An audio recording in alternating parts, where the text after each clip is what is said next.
So this is a quick tutorial to help you with looking up information about an asteroid on Asterank. So first thing you want to do, you want to go to the Asterank website. So up here, type in asterank.com or click on the link that I've given you. And this list of asteroids is right here.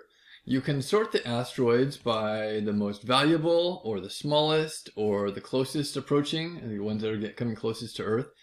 You can look them up here in the list and look, hey, there's Bennu. That's great. That's one of the ones we're looking for. And then you can also look them up here. Like let's say I want to find an asteroid named Bob. So I type in Bob and hey, here's Bob 1. Bob 1 is an asteroid. I click on that and make sure that that's clicked in the list. And on the left hand side, it's showing me 25701 Bob 1. This is the orbit period of it, but we want to know what it's made out of. What it's made out of is another way of saying its composition.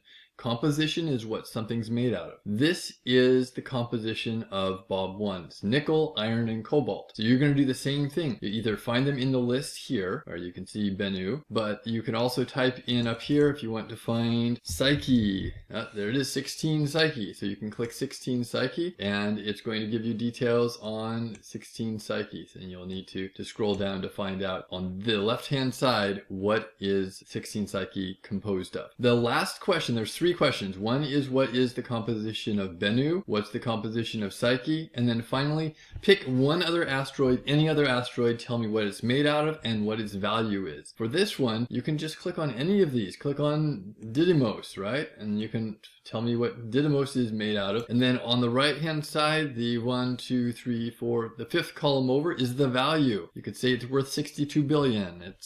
You can round it. If it's something that's over 100 trillion, just write over 100 trillion. That's all you need to tell me. It doesn't have to be exact. I just want you to get an idea of what these are made out of and what their value is.